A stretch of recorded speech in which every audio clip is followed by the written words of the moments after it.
హైదరాబాద్ ప్రాంతంలో జనవరి 10 తారీఖు రోజు బీసీ మేధావుల సమావేశం జరిగింది.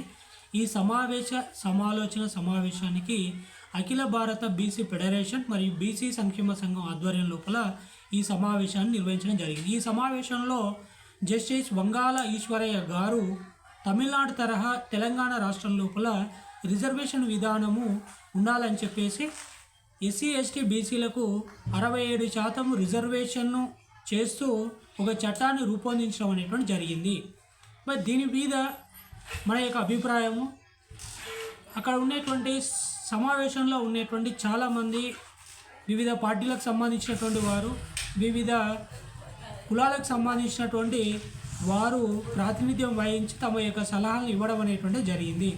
ముఖ్యంగా తెలంగాణ రాష్ట్రం ఏర్పడిన తర్వాత తెలంగాణ ప్రాంతంలో కామారెడ్డి డిక్లరేషన్ ప్రకారం కాంగ్రెస్ ప్రభుత్వం 42% రిజర్వేషన్ కట్టుబడి ఉండి లోకల్ బాడీ ఎన్నికల్లో స్థానిక సంస్థల్లో మాత్రమే బీసీలకు 42% రిజర్వేషన్ ఇస్తామని చెప్పేసి వాగ్దానం చేయడం, తదనుగుణంగా ఈ రాష్ట్రం లోపల బీసీ మేధావులు, బీసీ సంఘాలు ఉద్యమం చేసి 42% రాజకీయ రిజర్వేషనే కాదు, విద్యా ఉద్యోగ రాజకీయాల్లో కూడా బీసీలకు 42% రిజర్వేషన్ను కోరుతూ ఎస్సీ ఎస్టీల యొక్క రిజర్వేషన్ శాతాన్ని పెంచి మొత్తం 67% రిజర్వేషన్ను ఈ రాష్ట్రం లోపల తమిళనాడు తరహాలో ఇంప్లిమెంట్ చేయాలని చెప్పేసి జస్టిస్ వంగాల ఈశ్వరయ్య గారు తయారు చేసినటువంటి ఒక చట్టాన్ని చదవడం అనేటువంటి జరిగింది. దానిని మరి ప్రజెంటేషన్ చేసి అందరికీ వినిపించడం అనేటువంటి జరిగింది. నేను కూడా ఆ వీడియోను పూర్తి స్థాయిలో విని జస్టిస్ ఈశ్వరయ్య గారు చదివినటువంటి చట్టాన్ని విన్న తర్వాత నేను ఈ వీడియో ద్వారా మీ ముందుకు వస్తున్నాను. ముఖ్యమైనటువంటి బీసీ మేధావులారా, ముఖ్యంగా జస్టిస్ వంగాల ఈశ్వరయ్య గారు ఎంతో కష్టపడి తన అనుభవాన్ని ఉపయోగించి తయారు చేసినటువంటి ఆ చట్టానికి ముఖ్యంగా జస్టిస్ వంగాల ఈశ్వరయ్య గారికి కృతజ్ఞతలు చెప్పుకుంటున్నాను. అయితే తమిళనాడులో చేసినటువంటి రిజర్వేషను, తెలంగాణలో ఇప్పుడు ఉన్నటువంటి బీసీ సంఘాలు చేసేటువంటి రిజర్వేషన్ పెంపుకై చేసేటువంటి ఉద్యమం గురించి పూర్తి స్థాయిలో పరిశీలిద్దాం. అయితే నేను సమాన హక్కుల సవరణ చట్టాన్ని కోరుతూ భారతదేశం లోపల కొత్త చట్టం కావాలి, కొత్త అమెండ్మెంట్ అనేటువంటిది రాజ్యాంగ సవరణ చేసి ఈక్వల్ రైట్స్ అమెండ్మెంట్ యాక్ట్ అనేటువంటిది ఈ దేశంలో ఇంప్లిమెంట్ చేయాలని చెప్పేసి ఉద్యమం చేస్తున్నా. దానికి నేను జాతీయ అధ్యక్షుడిని. నా పేరు ఎం నరసింహన్ రాయ్. అయితే 10 తారీఖు రోజు హైదరాబాద్లో జరిగినటువంటి సమావేశంలో జస్టిస్ వంగాల ఈశ్వరయ్య గారు ప్రజెంటేషన్ ద్వారా ఇచ్చినటువంటి ఎస్సీ ఎస్టీ బీసీల యొక్క రిజర్వేషన్ పెంపు 49.5% నుంచి 67% పెంచేటువంటి ఒక బిల్లును, ఒక చట్టాన్ని రూపొందించేటువంటి విధానము చూసిన తర్వాతనే నేను ఈ వీడియో ద్వారా మీ ముందుకు నా అనుభవాలను పంచుకుంటున్నాను. ఈ దేశం లోపల మొట్టమొదటిసారిగా కాంగ్రెస్ ప్రభుత్వం అధికారంలోకి వచ్చిన తర్వాత 1953లో ఈ దేశం లోపల ఎస్సీ ఎస్టీలకు 22.5% రిజర్వేషన్ ఇవ్వడం జరిగింది. రిజర్వేషన్ను షెడ్యూల్డ్ చేస్తూ కొన్ని కులాలను, షెడ్యూల్డ్ చేస్తూ కొన్ని కులాలను, ట్రైబల్డ్ కులాలను, అత్యంత వెనుకబడినటువంటి కులాలను రిజర్వ్ చేసి ఈ దేశం లోపల మొట్టమొదటిసారిగా 22.5% రిజర్వేషన్ని అమలు చేయడం అనేటువంటిది 1953 నుంచి జరిగింది. అయితే తెలంగాణ ఏర్పడిన తర్వాత మొట్టమొదటిసారిగా మద్రాసు, ఆంధ్ర ప్రాంతంలో ఉన్నటువంటి తెలుగు మాట్లాడే వాళ్ళందరూ కూడా పోరాటం చేసి భాషా ప్రయుక్త రాష్ట్రాలుగా ప్రాంతాలు ఈ దేశం లోపల ఏర్పడాలని చెప్పేసి ఫజలల్ కమిటీ ఇచ్చినటువంటి రిపోర్టుకు వ్యతిరేకంగా ఈ దేశం లోపల కొన్ని భాషా ప్రయుక్త రాష్ట్రాలు ఏర్పడడం జరిగింది. అందులో భాగంగానే మరి ఆంధ్రప్రదేశ్ 1956 నవంబర్ 1వ తారీఖున ఏర్పడడం అనేటువంటి జరిగింది. 14 భాషా ప్రయుక్త రాష్ట్రాలు, 5 కేంద్రపాలిత ప్రాంతాలు భాష, సంస్కృతి, ఆచార వ్యవహారాల మీద ఈ దేశం లోపల ఏర్పడినటువంటి మాట వాస్తవం. 1956లో ఏర్పడినటువంటి ఆంధ్రప్రదేశ్లో అప్పుడు ఈ ప్రాంతంలో అత్యంత వెనుకబడినటువంటి ఎస్సీ ఎస్టీ బీసీ కులాలు ఉన్న మాట వాస్తవం. ఇదే బిల్లు జస్టిస్ వంగాల ఈశ్వరయ్య గారు తయారు చేసినటువంటి 67% రిజర్వేషన్ యొక్క బిల్లును 1956 సంవత్సరం లోపల చట్టరూపకంగా తీసుకొచ్చినట్లయితే దానికి నేను అంగీకరించేవాడిని. కానీ కాలానుగుణంగా ఈ హైదరాబాద్ ప్రాంతం అనేటువంటిది అత్యంత వెనుకబడి ఉండి ఆంధ్ర రాయలసీమ నాయకుల వల్ల దోపిడీకి గురై ఈ ప్రాంతంలో ఉద్యమం ఏర్పడి ప్రత్యేకమైనటువంటి రాష్ట్రం ఏర్పడిన తర్వాత గడిచిన 10 ఏళ్లలో ఈ రాష్ట్రం చాలా ముందడుగు వేసినటువంటి మాట వాస్తవం. ఈ రాష్ట్రం కూడా మరి పర్ క్యాపిటా ఇన్కంలో దేశం లోపలనే మొదటి స్థానం ఉండడం, ఐటీ మరియు ఐటీఈఎస్లో దేశం లోపల ఉత్పత్తి మరియు ఎక్స్పోర్ట్ చేయడంలో దేశం లోపల మరి అత్యంత పేరు ప్రఖ్యాతలు సాధించినటువంటి హైదరాబాద్ ప్రాంతంగా ఉండడం, అదేవిధంగా ఫాస్టెస్ట్ గ్రోయింగ్ కలిగినటువంటి స్టేట్గా యాన్యువల్ గ్రోత్ రేటు 13.09% ఈ రాష్ట్రంలో ఉండడం, పర్ క్యాపిటా 3,12,395 రూపాయలు ఉండడం, జాతీయ ఆదాయం జాతీయ పర్ క్యాపిటా కంటే మరి అత్యధికంగా తెలంగాణ రాష్ట్రం అనేటువంటి కలిగి ఉండడం, స్టార్టప్స్ ఈకోసిస్టంలో అదేవిధంగా first among all states for the equity income distribution along with Tamil Nadu and Kerala అనేటువంటి స్టేట్లో ఆర్థిక వనరులను డిస్ట్రిబ్యూట్ చేసేటువంటి విషయం లోపల అన్ని రంగాల్లో ఐటీ రంగంలో ఐటీఈఎస్ రంగం లోపల మరి పర్ క్యాపిటా విషయం లోపల తెలంగాణ రాష్ట్రం అనేటువంటి దేశం లోపల నెంబర్ 1 స్థానంలో ఉంది. తెలంగాణ ఏర్పడిన 10 సంవత్సరాలు గడిచినటువంటి ఈ కాలంలో తెలంగాణ చాలా అభివృద్ధి చెందింది. ముఖ్యంగా హైదరాబాద్ ప్రాంతం కూడా అన్ని రంగాల లోపల అభివృద్ధిలో మరి అత్యంత వేగంగా దూసుకుపోతున్నటువంటి మాట వాస్తవము. ఇప్పుడు మీరు ఇలాంటి ఎస్సీ ఎస్టీ బీసీలకు రిజర్వేషన్ యొక్క పెంపును కోరడం అనేటువంటిది సమంజసంగా లేదు. బీసీలు ఎస్సీ ఎస్టీలు చాలామంది అభివృద్ధి చెందుతున్నారు. ఆర్థికంగా వనరులు అనేటువంటివి వాళ్ళకు పుష్కలంగా ఉన్నాయి. అభివృద్ధి అనేటువంటిది మరి తెలంగాణ ప్రాంతం లోపల ఫాస్ట్గా అభివృద్ధి అనేటువంటి జరుగుతుంది. కాబట్టి ఈ ప్రాంతం లోపల బీసీల యొక్క జనాభా 60% ఉన్న, ఎస్సీ ఎస్టీల యొక్క జనాభా 22.5% ఉన్న రిజర్వేషన్ పెంచాల్సినటువంటి అవసరము లేదు.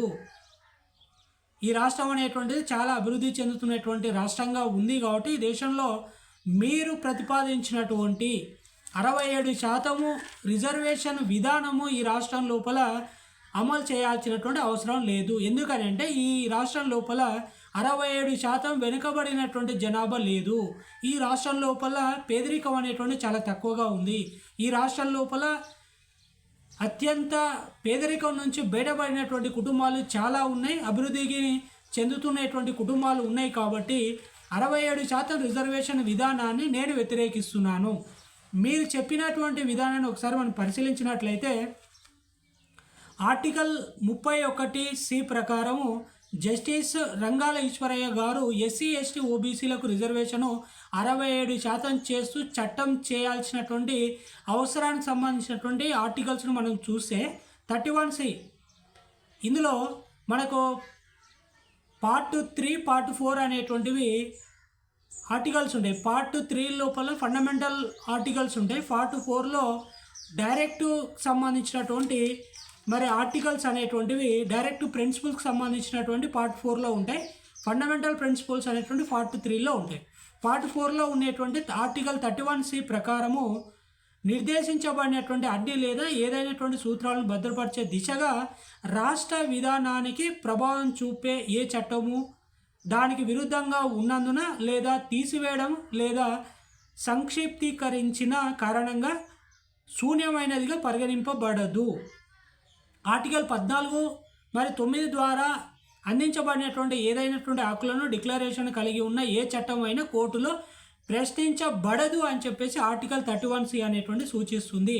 ఇది రాష్ట్ర శాసనసభలో రూపొందించినటువంటి పక్షంలో రాష్ట్రపతి పరిశీలించి ఆమోదం చేసిన తర్వాతనే ఈ ఆర్టికల్ నిబంధనలు అనేటువంటివి మరి పొందిన తర్వాతనే ఈ ఆర్టికల్ నిబంధనలు అనేటువంటివి వర్తించవు అని చెప్పేసి సూచించడం అనేటువంటి జరుగుతుంది. అయితే దీన్ని 25వ సవరణ 1971లో మరి రూస్తావ్ కవా హస్జీ Cooper versus Union of India case విషయం లోపల 25వ సవరణ చేయడం అనేటువంటి జరిగింది. 1978లో 44వ సవరణ ద్వారా ఆస్తి హక్కు ఉల్లంఘన కోసం ఆర్టికల్ 32 కింద సత్వర పరిష్కారం కోసం 44వ సవరణ చేయడం అనేటువంటిది ఈ ఆర్టికల్ నుంచి చేయడం అనేటువంటిది జరిగింది. అంతే 31C ప్రకారము రాష్ట్ర శాసనం సభ చేసినటువంటి చట్టాలను రాష్ట్రపతి సంతకం చేసిన తర్వాత ఫండమెంటల్ రైట్స్ అనేటువంటి వాటికి మరి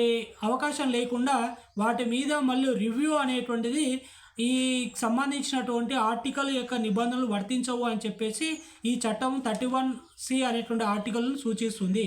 ఆర్టికల్ 31B ఏం చెప్తుంది అని అంటే, సాధారణంగా పక్షపాతం లేకుండా 9వ షెడ్యూల్లో పేర్కొనేటువంటి చట్టాలు మరియు నిబంధనలు లేదా దానిలోని ఏవైనా నిబంధనలు అటువంటి చట్టం కారణంగా శూన్యమైనవిగా పరిగణింపబడవు అని చెప్పేసి 1951 తర్వాత మొదటి సవరణ ద్వారా 31B అనేటువంటి చేర్చడం జరిగింది.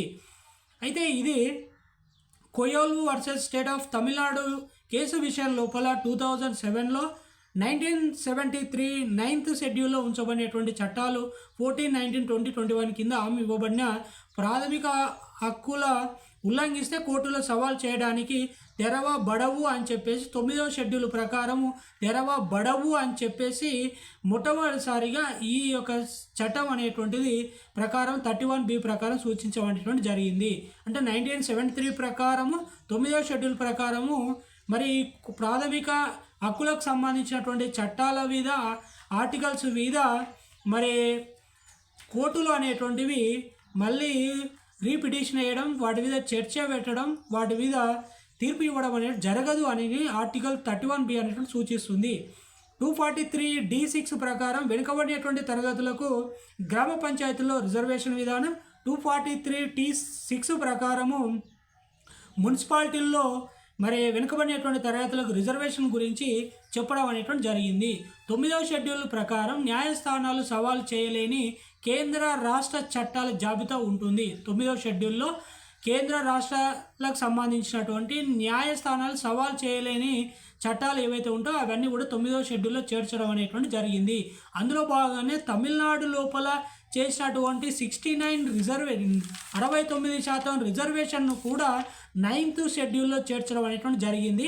తమిళనాడులో 69% రిజర్వేషన్ను ఎస్సీలకు 18%, ఎస్టీలకు 1%, ఓబీసీలకు 30%, మరి బీసీ ముస్లిమ్స్కి మరి 3.5%, బీసీలకు 26.5% అనేటువంటిది మోస్ట్ బ్యాక్వర్డ్ క్లాసెస్కి ఎంబీసీ కులాలకి 20% రిజర్వేషను, మొత్తం 69% రిజర్వేషన్ అనేటువంటిది మరి తమిళనాడు గవర్నమెంటు ఇవ్వడం అనేటువంటి జరిగింది. ఎప్పుడు అంటే 1994 నుండి ఈ రిజర్వేషన్ అనేటువంటి ఇవ్వడం జరిగింది. 1992లో ఇందిరా సాహ్ని కేసు విషయం లోపల సుప్రీంకోర్టు 50% కంటే మరి ఎక్కువ రిజర్వేషన్ ఉండకూడదు అని సుప్రీంకోర్టు తీర్పు ఇచ్చినప్పటికీ కూడా 1994 లోపల 9th షెడ్యూల్ ప్రకారము 31B 31C అనేటువంటి ఆర్టికల్స్ను సవరిస్తూ సూచిస్తూ 9వ షెడ్యూల్లో చేర్చి 1994 లోపల మరి బీసీలకు ఎస్సీ ఎస్టీలకు రిజర్వేషన్ శాతాన్ని 69% చేయడం అనేటువంటి జరిగింది. అయితే తమిళనాడులో 1970 నుండి 31% రిజర్వేషన్ అనేటువంటిది 25 నుంచి 31% పెంచడం 70లో జరిగింది. అదేవిధంగా 92లో బీసీలకు 50% రిజర్వేషన్ చేయడం జరిగింది. 94 లోపల 69% రిజర్వేషన్ అనేటువంటిది తమిళనాడు గవర్నమెంట్ పెంచడం జరిగింది. అయితే మీరు సూచించినటువంటి 67% రిజర్వేషన్ను విద్యా, ఉద్యోగ, రాజకీయాల లోపల తెలంగాణ లోపల ఎస్సీ ఎస్టీ బీసీలకు 67% రిజర్వేషన్ కావాలని చెప్పేసి జస్టిస్ వంగాల ఈశ్వరయ్య గారు సూచించడం అనేటువంటిది ఒక చట్టం ప్రకారము మరి సూచించడం అనేటువంటి జరిగింది. ఆయన చెప్పినటువంటి చట్టంలో ఉన్నటువంటి రిజర్వేషన్ ప్రకారం ఎస్సీలకు 17%, ఎస్టీలకు 8%, ఓబీసీలకు 42%. మొత్తం ఎస్సీ ఎస్టీలకు 25%, ఓబీసీలకు 42%, మొత్తం 67% రిజర్వేషన్ను అడగడం అనేటువంటిది జరిగింది. ఇందులో ఓబీసీలకు 42% రిజర్వేషన్ కింద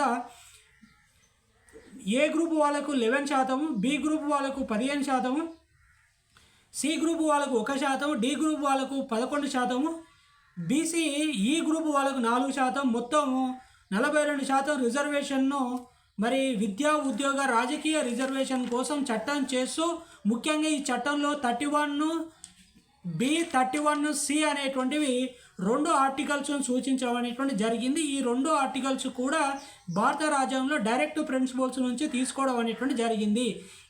ఈ ఆర్టికల్ ప్రకారం చట్టం అయిన తర్వాత వాటిని 9వ షెడ్యూల్లో చేర్చుతారు. 9వ షెడ్యూల్లో చేర్చడానికి అవకాశం ఉన్నటువంటి ఆర్టికల్స్ ఇవి.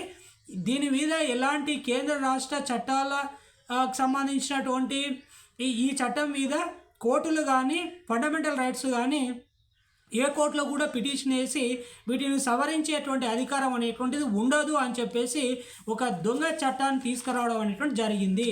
ఇది మొత్తం కూడా ఆయన యొక్క ముసలితనంలో ఆయన వెచ్చించినటువంటి టైం అంతా కూడా వృధా. ఇదంతా 67% ఈ రాష్ట్రం లోపల పేదలు లేరు. మీరు ఎస్సీ ఎస్టీ బీసీ లోపల ఉన్నటువంటి పేదరికం 67% ఉన్నారు అని లెక్కలు తీసి ఈ జనాభాకు అనుకూలంగా ఇచ్చేటువంటి ఈ రిజర్వేషన్, మీరు ప్రతిపాదించినటువంటి ఈ రిజర్వేషన్ అనేటువంటిది శుద్ధ తప్పు. ఇది ఒక అవగాహన లేకుండా, ఒక అవివేకి, ఒక తెలివిలేని ఒక జస్టిస్ చేసేటువంటి ఒక చర్యగా మనం భావించవచ్చు. ఇది జస్టిస్ వంగాల ఈశ్వరయ్య తయారు చేసినటువంటి ఈ చట్టం అనేటువంటిది శుద్ధ వేస్టు. జాతీయ మాజీ బీసీ కమిషన్ చైర్మన్ అయినటువంటి జస్టిస్ వంగాల ఈశ్వరయ్య గారు, నేను మీకు సూటిగా కొన్ని ప్రశ్నలు వేస్తున్నా. ఇప్పుడున్నటువంటి దేశానికి స్వాతంత్రం వచ్చిన తర్వాత ఎస్సీ ఎస్టీల్లో రిజర్వేషన్ ప్రకారం ఎంతమంది ఎస్సీ ఎస్టీ కులస్తులకు ఉద్యోగాలు, ఎంతమందికి మరి ఉన్నత చదువులు, ఎంతమంది రాజకీయ పదవులను అనుభవిస్తున్నారో ఈ రాష్ట్రం లోపల. అదేవిధంగా 1978లో బీపీ మండల్ కమిషన్ ఆధారంగా ఇచ్చినటువంటి రిపోర్టు ప్రకారం వచ్చిన రిజర్వేషన్ 27% ప్రకారము ఎంతమంది బీసీ కులస్తులకు ఉద్యోగాలు వచ్చినాయి, ఉన్నత చదువులు చదువుతున్నారు, ఎంతమంది రాజకీయ పదవులు అనుభవిస్తున్నారు. రాజకీయ రిజర్వేషన్ లేదు కాబట్టి రాజకీయ పదవులు అనుభవించట్లేదు. కానీ ఎంతమందికి ఉద్యోగాలు వచ్చినాయి, నేను సూటిగా మరి జస్టిస్ వంగాల ఈశ్వరయ్య గారిని ప్రశ్నిస్తున్నాను. అసలైనటువంటి పేదలు మరి బీసీ కులంలో ఉన్న, ఎస్సీ ఎస్టీ కులంలో ఉన్న ఈ రిజర్వేషన్ల ద్వారా ఉపయోగం లేదు. ఇది ఒక దోపిడీ దొంగల ముఠా చేత తయారు చేయబడినటువంటి చట్టం తప్ప దీనిలో నీతి నిజాయితీ అనేటువంటి కొరబడింది. నేను ఈశ్వరయ్య గారికి ఒకటే చెప్తున్నాను, ఫండమెంటల్ రైట్స్కు ఇతర ఏ చట్టాలకు సంబంధించిన క్వశ్చనింగ్ లేకుండా మరి 31C 31B ఆర్టికల్ ప్రకారం నీవు చేసినటువంటి 9వ షెడ్యూల్లో ఒక స్కెచ్ ఏదైతే ఉంటుందో అది ఒక దొంగ స్కెచ్. తమిళనాడులో కానీ ఈవెన్ ఈ దేశం లోపల ఎక్కడ కూడా ఇలాంటి మరి చట్టం అనేటువంటిది ఇంప్లిమెంట్ చేయడానికి అవకాశం లేదు. ఒకవేళ ఇలాంటి చట్టాన్ని ఇంప్లిమెంట్ చేయాలంటే అది ఒక బీహార్ రాష్ట్రం అయి ఉండాలి, అది ఒక మధ్యప్రదేశ్ రాష్ట్రం అయి ఉండాలి, అది ఒక ఉత్తరప్రదేశ్ రాష్ట్రం అయి ఉండాలి, కానీ మరి ఆంధ్రప్రదేశ్ అన్న అయి ఉండాలి. కానీ ఈ రాష్ట్రం లోపల ఇలాంటి చట్టం, ఇలాంటి రిజర్వేషన్కి అవకాశమే లేదు అని చెప్పేసి నేను చెప్తున్నాను. జస్టిస్ ఈశ్వరయ్య గారిని నేను ఒకటే సూచిస్తున్నాను, మీరు మేధావి, అపర మేధావి, దొంగ మేధావి అయినటువంటి విషయం నాకు తెలిసింది. ఈ చట్టాన్ని మీరు అక్కడ చంద్రబాబు నాయుడికి కానీ, అక్కడ ఉన్నటువంటి యోగికి కానీ, నితీష్ కుమార్ కానీ, మధ్యప్రదేశ్లో ఉన్నటువంటి మరి బీజేపీ గవర్నమెంట్కి కానీ, మధ్యప్రదేశ్లో ఉన్నటువంటి ప్రభుత్వానికి మీరు ఈ చట్టాన్ని ఇవ్వండి. అక్కడ వెనుకబడినటువంటి ప్రాంతాలు మధ్యప్రదేశ్ కానీ, ఉత్తరప్రదేశ్, బీహార్, ఆంధ్రప్రదేశ్ కాబట్టి ఈ రాష్ట్రాల్లో ఇలాంటి రిజర్వేషన్ 67% ఎస్సీ ఎస్టీ బీసీలకు రిజర్వేషన్ ఇవ్వడం అనేటువంటిది సమంజసంగా చెప్పుకోవచ్చు. ఇది కులాన్ని ముమ్మాటికి ఆర్టికల్ 31C కానీ, ఆర్టికల్ 31B కానీ, 9వ షెడ్యూల్డ్ కానీ, 243D6 కానీ, 243 సంబంధించినటువంటి T6 ఇవన్నీ కూడా ఆర్టికల్స్. ఇవి కులానికి సంబంధించినటువంటివి, కులాల ఆధారంగా వెనుకబడినటువంటి తరగతులు అని చెప్పేసి మరి హిందూ కులానికి సంబంధించినటువంటి ఆర్టికల్స్. ఇదే ఇంతకుముందే ఒకసారి మోసం చేసిండ్రు. ఎస్సీ ఎస్టీ రిజర్వేషను విద్యా ఉద్యోగ రాజకీయాల్లో అన్యాయం జరిగింది కాబట్టి అప్పుడు వచ్చినటువంటి హిందుత్వ మతానికి కులానికి సంబంధించినటువంటి రిజర్వేషన్ ఇది ముమ్మాటికి కూడా కులానికి మతానికి వర్గానికి సంబంధించినటువంటి రిజర్వేషన్. ఇలాంటి రిజర్వేషన్ను ఈ రాష్ట్రం లోపల ఎవ్వరు యాక్సెప్ట్ చేయరు. మీకు ఒకటే చెప్తున్నాను, ఇలాంటి చట్టాలను ఉపసంహరించుకోండి. 67% మీరు అడిగేటువంటి రిజర్వేషన్ అనేటువంటి శుద్ధ తప్పు, శుద్ధ వేస్ట్. ఈ రిజర్వేషన్ను నేను వ్యతిరేకిస్తున్నాను.